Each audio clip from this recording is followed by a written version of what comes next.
ஆச்சி பாதாம் ட்ரிங்க். ஆச்சி பாதாம் ட்ரிங்க் ஒன்னு வாங்கினா ஒன்னு ஃப்ரீ.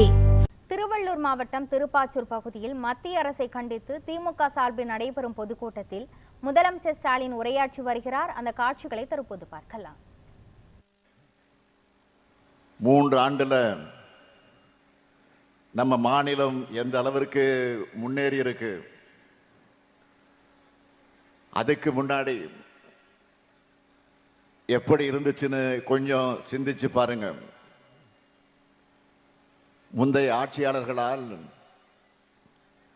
10 ஆண்டு காலம் பாதிக்கப்பட்ட தமிழ்நாட்டினுடைய வளர்ச்சி வளைந்த முதுகோடு தமிழ்நாட்டின் உரிமைகளை டெல்லியின் காலடியில் அடகு வச்ச ஊர்ந்த அவலம். இதையெல்லாம் கண்டு பொறுக்காத மானமுள்ள தமிழினம் திராவிட முன்னேற்ற கழகத்தின் ஆட்சியை அமைச்சாதான் நாடும் நாட்டு மக்களும் நிம்மதியாக 2021 ஆண்டு நடைபெற்ற சட்டமன்ற தேர்தலில் நம்ம கூட்டணிக்கு மாபெரும் வெற்றியை தந்து நம்முடைய திராவிட மாடல் ஆட்சியை உருவாக்கினாங்க. மக்களான நீங்க எங்க மேல வச்ச நம்பிக்கைய நாளும் காப்பாற்றி இந்தியாவே திரும்பி பார்க்கிற திட்டங்களை செயல்படுத்திக்கிட்டு வரோம். கலைஞர் மகளிர் உரிமை திட்டம், விடியல் பயணம், முதலமைச்சரின் காலை உணவு திட்டம், புதுமை பெண் திட்டம், தமிழ் புதல்வன் திட்டம், இல்லம் தேடி கல்வி, மக்களை தேடி மருத்துவம், நான் முதல்வன், இன்னுயிர் காப்போம், நம்மை காக்கும் 48, இதயம் காப்போம், பாதம் பாதுகாப்போம், முதல்வர் மருந்தகம், தோழி விடுதி, கலைஞர் கனவு இல்ல திட்டம், அண்ணல் அம்பேத்கர் தொழில் முன்னோடிகள் திட்டம், ஊட்டச்சத்தை உறுதி செய்யும் திட்டம்னு குழந்தைகள், பள்ளி கல்லூரி மாணவர்கள், இளைஞர்கள், மகளிர், உழவர்கள், பாட்டாளிகள், தொழில் முனைவோர், முதியோர், எல்லா தரப்பு மக்களுக்குமான ஆட்சியை நடத்திட்டு வரோம். நம்ம மாநிலத்துடைய வளர்ச்சியை பற்றி உங்க முதலமைச்சரான நான் பெருமையாக சொல்றதை விட ஒன்றிய அரசு சொல்லியிருக்கு. ஒன்றிய அரசு வெளியிடுகிற எல்லா ஆய்வறிக்கைகளிலும் புள்ளி விவரங்களிலும் தமிழ்நாடு தான் முன்னணி மாநிலமாக இருக்கு. அதனாலதான் நம்முடைய திட்டங்களை பிற மாநிலங்களும் தங்களுடைய மாநிலங்களுக்கு எடுத்துட்டு போறாங்க. தமிழ்நாடு வளர்ச்சி பாதையில மீண்டும் நடைபோடுது. ஒரு மாநில அரசு சிறப்பா செயல்பட்டு நாட்டுக்கு எடுத்துக்காட்டா இருக்குன்னா அந்த மாநிலத்துக்கு துணை நிற்க வேண்டிய ஒன்றிய அரசோட கடமை. ஆனா ஒன்றிய பாஜக அரசு எப்படிப்பட்ட அரசா இருக்கு? கொள்ளைப்புறம் வழியா தங்கள் வலதுசாரி அஜெண்டாவை செயல்படுத்த துணை நின்ற அதிமுக ஆட்சி போயிடுச்சு அப்படிங்கிற கோபத்தோடும், மறுபடியும் தமிழ்நாடு தலைநின்று நடைபோடுது என்ற பொறாமை உணர்வோடும் நம்முடைய செயல் திட்டங்களுக்கு திமுக அரசு தடையா இருக்க, தமிழ்நாட்டுக்கும் தமிழர்களுக்கும் காவல் அரணா இருக்கேன்னு என்ற எரிச்சலோடும் எப்படியெல்லாம் இடைஞ்சல் தர முடியுமோ, எந்த வகையிலெல்லாம் தடைக்கருக்களை போட முடியுமோ, எதையெல்லாம் செஞ்சு நம்மோட நிம்மதியை கெடுக்க முடியுமோ அதையெல்லாம் முன்வந்து செய்கிறாங்க. நம்மை சிறுமைப்படுத்த நினைக்கிறாங்க. நம்மளோட உரிமைகளை பறிக்கிறதையும் தமிழ்நாடு கொச்சைப்படுத்துறதையும் நம்மால் அமைதியா பார்த்து நிற்க முடியுமா? ஆட்சி பொறுப்பில் இருக்கிறதுக்காக பதவி சுகத்துக்காக ஒன்றிய அரசு கிட்ட பணிஞ்சு போற முதுகெலும்பு இல்லாத அடிமை கூட்டம் இல்ல நாம். சுயமரியாதையும் இனமான உணர்வும் உள்ள திராவிட முன்னேற்ற கழகம் ஒன்றிய அரசோட இனச்சகத்துக்கு எதிராக போராடுகிற திமுகவோட போராட்ட குணத்தை பார்க்க வேண்டிய நிலையை உருவாக்கி இருக்கிறாங்க. இன்னைக்கு தமிழ்நாடு முழுக்க ஒன்றிய பலாக்கரத்தை கண்டிச்சு தமிழ்நாடு போராடும், தமிழ்நாடு வெல்லும்ங்கிற கண்டன பொதுக்கூட்டங்களை நாம நடத்திக்கிட்டு இருக்கிறோம். நம்மை பொறுத்த வரைக்கும் ஆளுங்கட்சியாக இருந்தாலும் எதிர்கட்சியாக இருந்தாலும் சட்டமன்றம், நாடாளுமன்றம், மக்கள் மன்றம்னு என்னைக்கு மக்களுக்கான குரலா ஒழிப்போம். வாதாடியும் போராடியும் நம்மளோட உரிமைகளை நிலைநாட்டுவோம் என்பதற்கு உறுதியேற்றுக் கொள்ளக்கூடிய கூட்டம் தான் இந்த மாபெரும் கூட்டம். நேற்று திடீரென மழை பெஞ்சிச்சு. இந்த கூட்டம் பாதிக்குமா என்ற ஒரு கவலை எல்லாருக்கும் வந்துச்சு, எனக்கு வந்துச்சு. அன்பகன் கலையிடம் தொலைபேசியில தொடர்பு கொண்டு கேட்டேன். இல்ல எவ்வளவு மழை பெஞ்சாலும் சிறப்பா கூட்டம் நடைபெறுவதற்கான ஏற்பாடுகளை நம்ம 3 மாவட்ட செயலாளர்களும், அமைச்சர் நாசர், சந்திரன், ரமேஷ் ராய், அதே போல தொகுதியுடைய எம்எல்ஏ டிஜிஆர் எல்லாம் முனைப்பா செஞ்சுக்கிட்டு இருக்கிறாங்க. அவங்களுக்கு துணை நிற்கக்கூடிய அனைத்து நிர்வாகிகளுக்கும் என்னுடைய வாழ்த்துக்களையும் பாராட்டுக்களையும் இந்த நேரத்தில் நான் தெரிவித்துக் கொள்ள விரும்புகிறேன். இன்றைக்கு மாண்புமிகு பிரதமராக இருக்கக்கூடிய திரு நரேந்திர மோடி அவர்கள் பிரதமர் வேட்பாளராக அறிவிக்கப்பட்ட சமயத்தில் என்ன சொன்னார்? டெல்லியில் இருந்து இந்தியா முழுமைக்கும் திட்டமிடுகிறது என்பது அகற்றப்பட்டு அந்தந்த பகுதியில் இருக்கக்கூடியவர்கள் துணையோடு திட்டமிடுவதால் என்னுடைய அணுகுமுறையா இருக்கும் சொன்னார். நான் கேட்கிறேன், மாண்புமிகு பிரதமர் மோடி அவர்களே, ஒரு காலத்தில் குஜராத் மாநிலத்துடைய முதலமைச்சராக இருந்த மாண்புமிகு பிரதமர் மோடி அவர்களே, கடந்த 10 ஆண்டு காலத்தில் நீங்க சொன்னபடி மாநிலங்கள்கிட்ட நடந்துகிட்டு இருக்கீங்களா? இல்லையே. அதுக்கு மாறா உங்களுடைய செயல்பாடுகளும் உங்கள் அமைச்சரோட அணுகுமுறையும் எப்படி இருக்கு? மாநிலங்களை எப்படி அழிக்கிறது, எப்படி ஒழிக்கிறது, மாநில உரிமைகள் எப்படி பறிக்கிறது, எப்படி சிதைக்கிறதுன்னு சர்வாதிகார எண்ணமா தான் இருக்கு. நான் பிரதமரான மாநிலங்களுக்கு முக்கியத்துவம் தருவேன்னு சொன்னீங்களா? அப்படி மாநிலங்களுக்கு முக்கியத்துவம் கொடுத்து கூட்டாட்சி ஜனநாயகத்துக்கு மதிப்பளிச்சு நீங்க செயல்படுத்துற செயல்கள் என்ன? அதுதான் என்னுடைய கேள்வி. பிரதமராகும் போது நீங்க சொன்னது மறுபடியும் உங்களுக்கு நான் நினைவுபடுத்த விரும்புகிறேன். மாநில அரசுகள் டெல்லிக்கு காவடி தூக்குகிற நிலைமையை மாற்றி பிரதமர் சொல்லுகிறார், பிரதமராக ஆவதற்கு முன்பு சொல்லுகிறார், மாநில அரசுகள் டெல்லிக்கு காவடி தூக்குற நிலைமையை மாற்றி அதிகார பகிர்வுக்கு வழிகாட்டுவதுதான் என்ற அணுகுமுறையாக இருக்கும். மாநில முதலமைச்சரா நான் அடைஞ்ச 12 ஆண்டு கால அனுபவத்தோட தேசிய தலைமையை ஏற்கிறதால மாநிலங்களுடைய பிரச்சனையும் எனக்கு தெரியும்,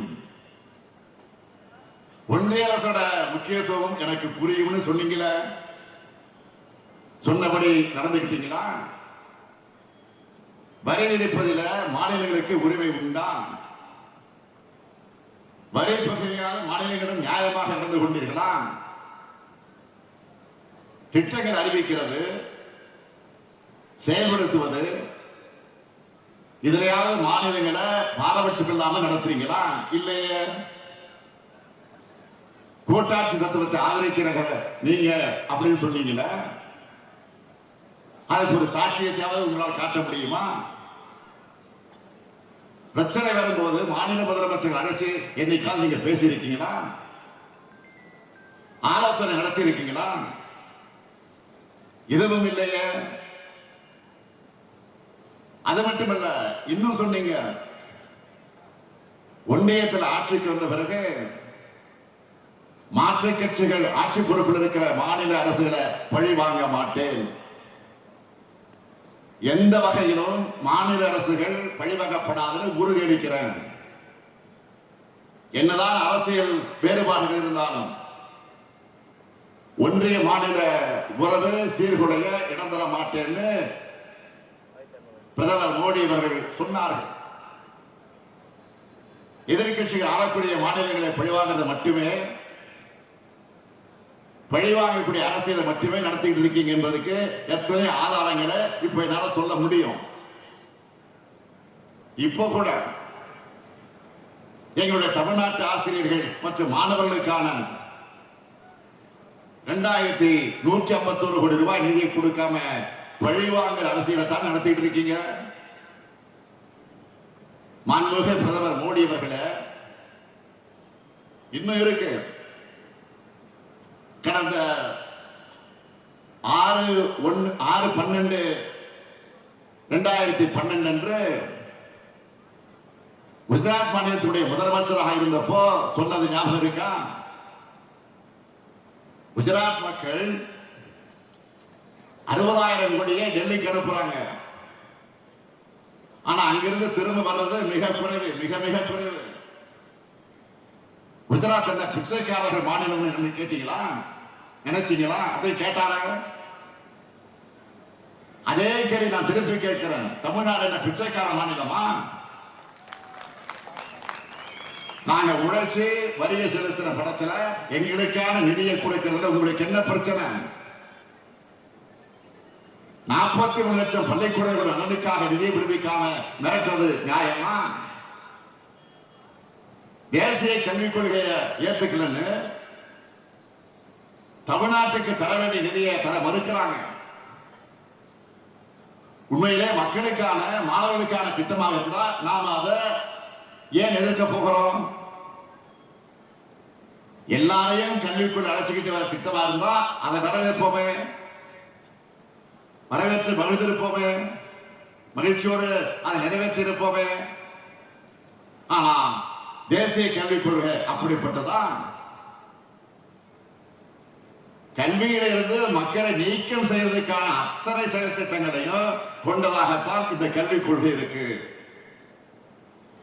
அதனாலதான் எதிர்க்க வேண்டியதாக இருக்கு. தேசிய கல்விக் கொள்கையை நாம ஏன் எதிர்க்கிறோம்னு அதனுடைய வரைவு கொள்கையா வெளிப்படையாக கல்வியாளர்கள் அடங்கிய குழுவை அமைச்சு தெளிவான ஆய்வறிக்கையை நாம் வெளியிட்டோம். தேசிய கல்விக் கொள்கை என்பது கல்விக் கொள்கை அல்ல, அது காவிக் கொள்கை. அது இந்தியாவை வளர்க்க உருவாக்கப்பட்ட கல்விக் கொள்கை அல்ல,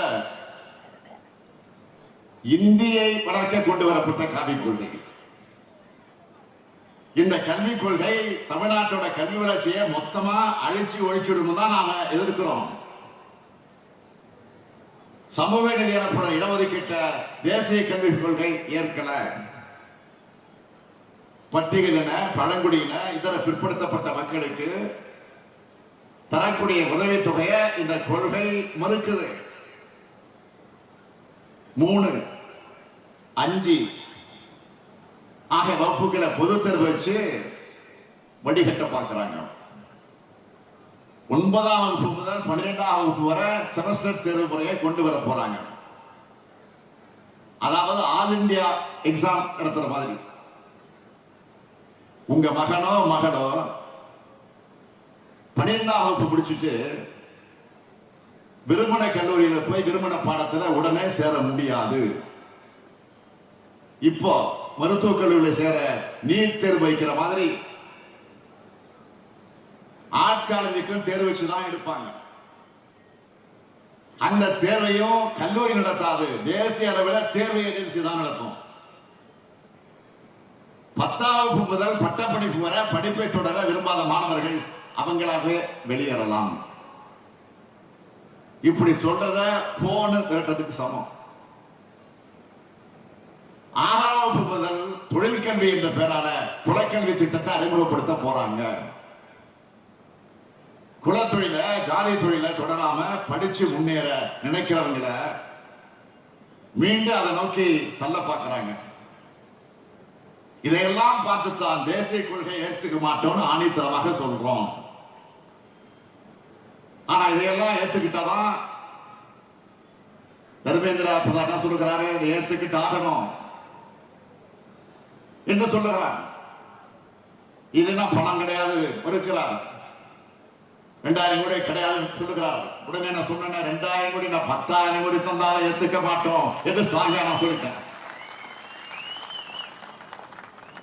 அந்த கோபத்துலதான் அமைச்சர் தர்மேந்திர பிரதான் தமிழ்நாட்டை சேர்ந்தவர்களை கோபப்படுகிறார்.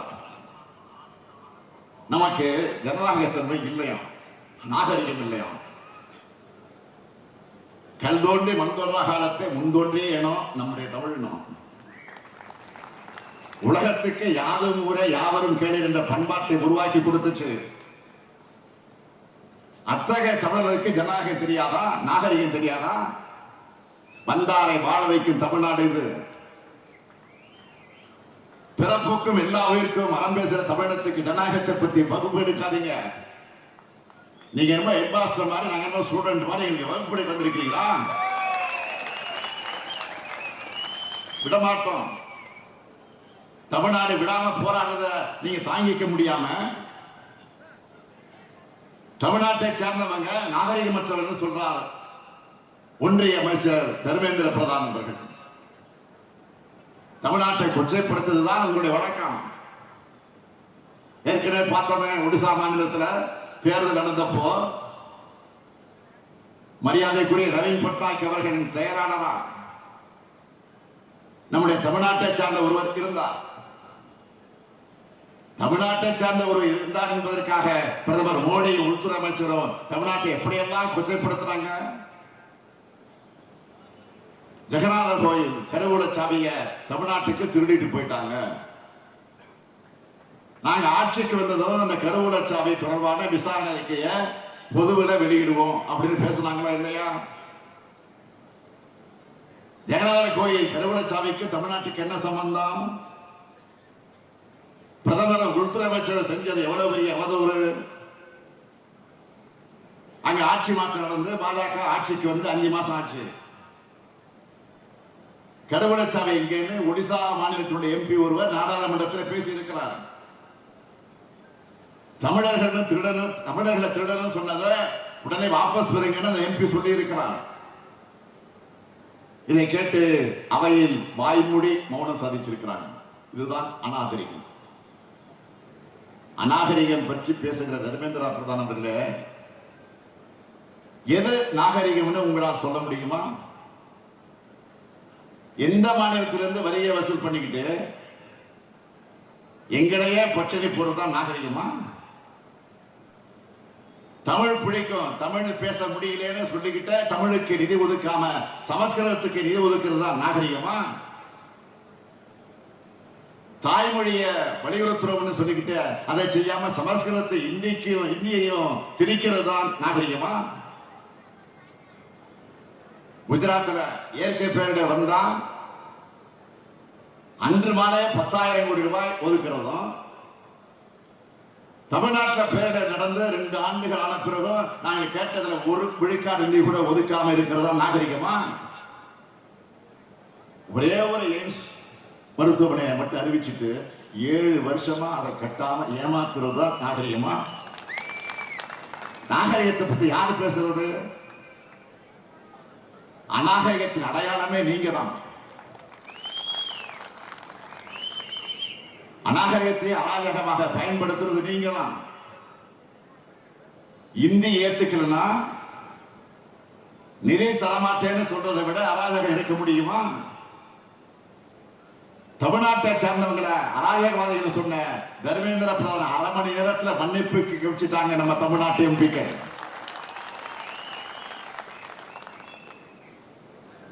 இந்த போர் குணத்தை அவங்களால தாங்கிக் கொள்ள முடியல. அதனாலதான் தமிழ்நாட்டிலிருந்து வர உறுப்பினர் எண்ணிக்கையை குறைக்க சதி செய்யறாங்க. தொகுதி மறுசீரமைப்பு எனும் கத்தி தென்னிந்தியாவுடைய தலைக்கு மேல தொங்கிக்கிட்டு இருக்கு. இதனால தமிழ்நாடு கடுமையா பாதிக்கப்பட்டிருக்கு. தமிழ்நாட்டில் இப்போ 39 மக்களவை தொகுதியில் இருக்கு. பாண்டிச்சேரி ஒண்ணு, அது 40, அது வேற. தமிழ்நாட்டில் 39. இதை குறைக்கிற அபாயம் நெருங்கிட்டு இருக்கு. பொதுவா மக்கள் தொகை வச்சுதான் தொகுதி மறுசீரமைப்பு செய்யப்படுது. மக்கள் தொகை குறைவா இருக்கிறதுனால நாடாளுமன்ற தொகுதி எண்ணிக்கையும் குறையும். தமிழ்நாடு மொத்தமா 8 மக்களவை இடங்களை இழக்கும்னு தெரியுது. அதாவது இனி தமிழ்நாட்டுக்கு 39 இல்ல, 31 எம்பிக்கள் தான். நமக்கான பிரதிநிதித்துவம் குறைஞ்சி அதிக மக்கள் தொகை கொண்ட மாநிலங்களுக்கு அதிக பிரதிநிதித்துவம் கிடைக்கும். வட மாநிலத்தில் தமிழ்நாட்டினுடைய குரல் நசுக்கப்படும். இது ஏதோ வெறும் உறுப்பினர் இணைக்க பற்றிய கவலை மட்டும் இல்லை. நமக்கு நம்ம மாநிலத்துடைய உரிமையை சார்ந்தது. இதை வச்சு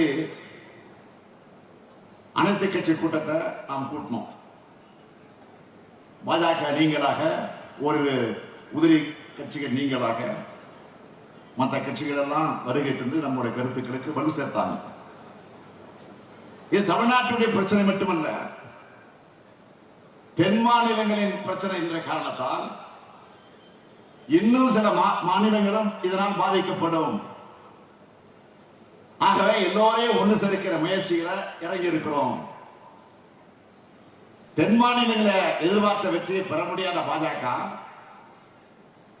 வட மாநிலங்களை பெறக்கூடிய அந்த வெற்றியை வச்சு ஆட்சியை தக்க வச்சுக்கலாம்னு பார்க்குது. சரி, தங்களுக்கு செல்வாக்கான மாநிலங்களுடைய எம்பிக்கள் எண்ணிக்கை அதிகரிச்சுக்கிட்டு தங்களை வளர்த்துக்க பார்க்கிறாங்க. இத திமுக தடுத்து நிறுத்தும். தென் மாநில கட்சி அனைத்தையும் சேர்த்துக் கொண்டு தடுப்போம். தொகுதி மறுசீரமைப்பில் பாதிக்கப்படவுள்ள அனைத்து மாநிலங்களையும் சேர்த்து கூட்டு நடவடிக்கை குழு அமைக்க இருக்கிறோம். ஆந்திரா, தெலுங்கானா, கர்நாடகா, கேரளா, ஒடிசா, மேற்கு வங்கம், பஞ்சாப் ஆகிய 7 மாநிலங்கள் இருக்கக்கூடிய 29 கட்சிகளுக்கு நான் கடிதம் எழுதியிருக்கிறேன். நம்முடைய பிரதிநிதிகள், அமைச்சர், நாடாளுமன்ற உறுப்பினர்கள் எல்லாம் நேரடியாக சென்று இந்த கடிதங்களை சம்பந்தப்பட்ட இடத்திலே கொடுத்திருக்கிறார்கள். 2 நாட்களாக கொடுத்து கொண்டிருக்கிறார்கள். அது மட்டும் இல்ல, மாநில முதலமைச்சருடன் நானே நேரடியாக தொலைபேசியில காலையிலும் தொடர்ந்து பேசிக் கொண்டிருக்கிறேன். ஒவ்வொரு மாநிலத்திற்கும் ஒரு அமைச்சர், ஒரு எம்பி அடங்கிய குழு சென்று இந்த கருத்தை எடுத்து சொல்றாங்க. நேரடியாக போய் சொல்லிட்டு இருக்காங்க.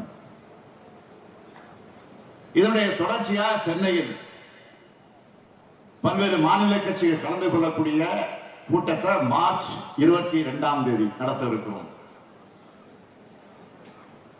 இந்திய நாட்டுடைய கூட்டாட்சி அமைப்புக்கும் ஜனநாயக குழுக்களுக்கும் அச்சுறுத்தலை ஏற்படுத்துறதா தொகுதி மறுசீரமைப்பு இருக்கு.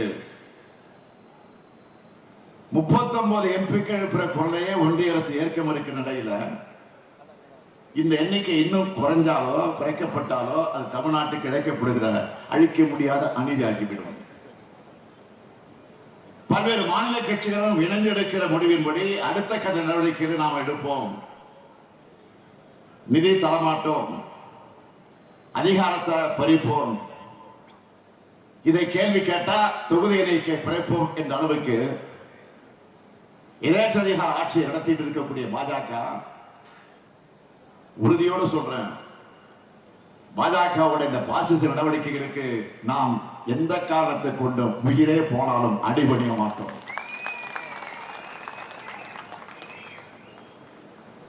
பாஜகவுடைய பாசிச நடவடிக்கைக்கு எதிராக ஒட்டுமொத்தமா இந்தியாவை திரட்டுவோம். பாஜகவின் ஆதிக்கவாதி சாதிய சிந்தனை நம்ம மக்களுடைய சமூக நீதியை மறுக்குது. பாஜகவின் சர்வாதிகார சிந்தனை நம்மளை போன்ற மாநிலங்களோட சுயாட்சி தன்மையை நொறுக்குது. பாஜகவுடைய மதவாத சிந்தனை இந்த நாட்டின் மதச்சார்பற்ற தன்மையை சிதைக்குது. பாஜகவுடைய எதேச்சையான எண்ணம் கூட்டாட்சி தத்துவத்தை ஒழிக்க பார்க்குது. இத இப்ப தடுக்கலன்னா பிறகு எப்பவுமே தடுக்க முடியாது. சமூக நீதி, மதச்சார்பின்மை, கூட்டாட்சி இந்தியா, மாநில சுயாட்சி கோட்பாடுகளின் கீழ் இந்தியாவை அணி திரட்டுவோம். அப்படி அணி திரட்டினா மட்டும்தான் இந்தியாவை காப்பாற்ற முடியும். அதனால தமிழ்நாடு போராடும், தமிழ்நாடு வெல்லும் என்ற போராட்டமானது இந்தியா முழுமைக்குமான போராட்டமாக மாறப்போகுது. பிரதமர் மோடி அவர்களே, உங்களுக்கு என்னுடைய வேண்டுகோள், இந்திய வளர்க்கிறதை விட இந்தியா வளர்க்க பாருங்க. எத்தனை ஆயிரம் கோடி செலவழிச்சாலும் சமஸ்கிருதத்தை வளர்க்க முடியாது. மக்களால் பேசப்படாத மொழி, அந்த மொழியை வளர்க்க கோடி கோடியாக குட்டி கூப்பீங்க. உலகமெங்கும் பல நாடுகளில் அரசு அங்கீகாரத்தோடு மக்களால் பேசப்படுகிற எங்க தமிழ் மொழிக்கு ஓரவிதம் செய்வீங்களா? நாடு இப்ப என்ன நிலையில் இருக்கு? பிரதமர் அவர்களே, ஜிடிபி எனப்படும் இந்திய நாட்டுடைய உள்நாட்டு உற்பத்தியை என்னவா வச்சிருக்கிறீங்க? கடந்த அக்டோபர் டிசம்பர் ஆகிய 3வது காலாண்டுல 6.8 விழுக்காடா வளரணும்னு சொன்னாங்க. ஆனா 6.2 விழுக்காடு தான் வந்திருக்கு. இதுதான் உங்களுடைய வளர்ச்சி இந்தியாவா? அமெரிக்க டாலருக்கு நிகரான இந்திய ரூபாய் மதிப்பு சரிஞ்சு சரிஞ்சு படுபாதளத்துக்கு போகுது. 2014ஆம் ஆண்டு நீங்க ஆட்சிக்கு வரும்போது அமெரிக்க டாலருக்கு இணையான இந்திய ரூபாய் மதிப்பு 58 ரூபாய் 47 பைசாவா இருந்துச்சு. இப்போ 2025ஆம் ஆண்டு 87 ரூபாய் 99 பைசா ஆயிடுச்சு. இதுதான் இந்தியாவுக்கான வளர்ச்சியா? அமெரிக்க பொருள்கள் மீது விதிக்கிற கூடுதல் வரியை குறைக்க இந்தியா ஒத்துக்கிட்டாங்கன்னு அந்த நாட்டினுடைய அதிபர் வெளிப்படையா பேட்டி அளிச்சிருக்கிறார். இது அவமானம் இல்லையா? இந்தியாவுக்கு இருக்க மதிப்பு மரியாதை இதுதானா? இந்தியாவுடைய மதிப்பை உயர்த்த நீங்க எடுத்த நடவடிக்கை என்ன? 2 ஆண்டுகளா மணிப்பூர் 10 எரியுது, 250 பேர் பலியாக இருக்காங்க. 2 நாட்களுக்கு முன்னாடி கூட வன்முறை நடந்திருக்கு. இதை தடுக்க ஒரு சிறு திரும்பை கூட ஒன்றிய பாஜக அரசு போடல, நடவடிக்கை எடுக்கல. நாங்க ஆட்சிக்கு வந்தா ஒரு மீனவரை கூட கைது செய்ய மாட்டாங்கன்னு சொன்னவர் யாரு? மோடி. அவருடைய 10ஆம் தேதி ஆட்சியில 3000 பேர் கைது செய்யப்பட்டிருக்கிறாங்க. கடந்த ஆண்டு மட்டும் 530 பேர் மீனவர்கள் கைது செய்யப்பட்டிருக்கிறாங்க. இந்த ஆண்டு இந்த 2 மாசத்துல 130 பேர் கைது செய்யப்பட்டிருக்கிறாங்க. சின்ன நாடான இலங்கை கூட உங்களை மதிக்கலையே. இதுதான் உங்களுடைய பரிதாபங்கள். அதனால்தான் அதல பாதாளத்துக்கு இந்தியா இறங்கிக்கிட்டு இருக்கு. இதை தடுக்க வேண்டிய கடமையும் பொறுப்பும் மாநில கட்சியாக இருந்தாலும் திமுகவுக்கு இருக்கு. இந்தியாவில் மக்களாட்சியை காக்கக்கூடிய முன்னணி படையா திராவிட முன்னேற்ற கழகம் திகழ்ந்து பேரறிஞர் பெருந்தகை அண்ணா அவர்கள் சொன்னாரு. அத்தகைய முன்னணி படையாக நாம செயல்படுவோம். அதற்கு உதாரணம், நாடாளுமன்றம் தொடங்கினதுல இருந்து மீடியாவில் பார்த்தீங்கன்னா இப்ப வரைக்கும் தமிழ்நாட்டை பத்தி தான் எல்லா ஒன்றிய அமைச்சர்களும் பேசுறாங்க.